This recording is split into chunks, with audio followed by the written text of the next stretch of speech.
Waalaikumsalam warahmatullahi Yang wabarakatuh. terhormat Mas Himalaya Bima Kenjo STMT, izin memperkenalkan diri. Perkenalkan, nama saya Dava Sauki Ramadan. Saya di sini sedikit mempresentasikan materi terkait manajemen konstruksi yang berjudul mengidentifikasi kebutuhan bahan dan tenaga kerja serta analisis harga satuan pekerjaan. Mengidentifikasi kebutuhan bahan dan tenaga kerja serta analisis harga satuan pekerja dalam konstruksi. Dalam setiap proyek konstruksi mengidentifikasi kebutuhan bahan dan tenaga kerja serta melakukan analisis harga satuan pekerjaan adalah langkah-langkah yang sangat penting untuk perencanaan yang tepat dan pengendalian biaya yang efektif. Mengidentifikasi kebutuhan bahan. 1.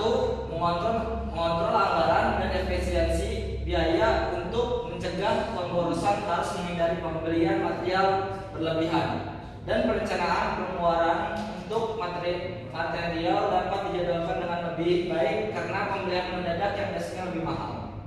2. Menjaga ketetapan jadwal proyek, memastikan material tersedia tepat waktu dan tepat kualitas saat dibutuhkan oleh tukang di lapangan.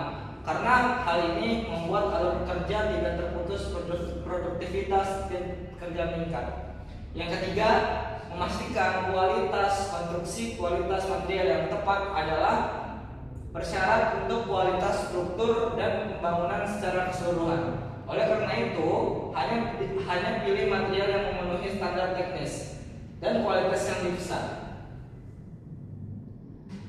Mengidentifikasi kebutuhan tenaga kerja. Kebutuhan tenaga kerja dalam proyek konstruksi mencakup pekerja yang memiliki keahlian tertentu, seperti tukang, mandor, insinyur, lapangan, dan pekerja administrasi. Langkah-langkah identifikasi kebutuhan tenaga kerja. 1. Menentukan jenis pekerjaan. Yang kedua, menentukan keahlian yang dibutuhkan. Yang ketiga, menentukan jumlah tenaga. Yang keempat, penyusunan tenaga kerja. Analisis harga satuan pekerjaan dalam kurung HSP.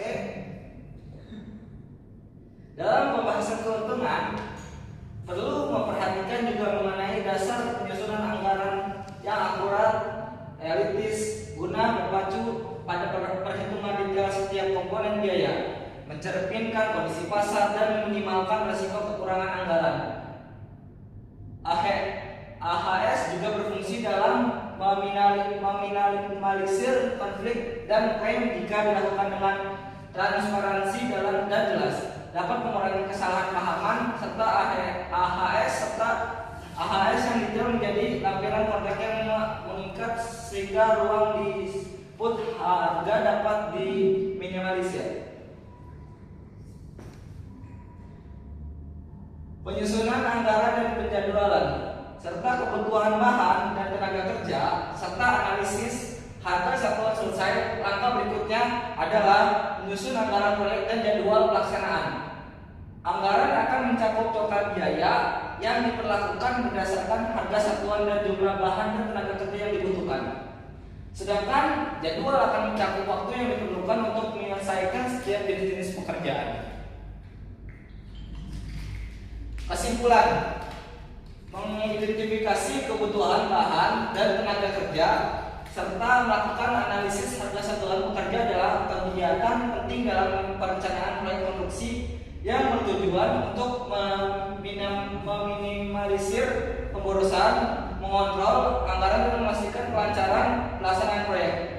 Proses ini membutuhkan ketelitian dan pengetahuan yang mendalam mengenai teknik konstruksi serta kemampuan dalam perhitungan biaya. Sekian.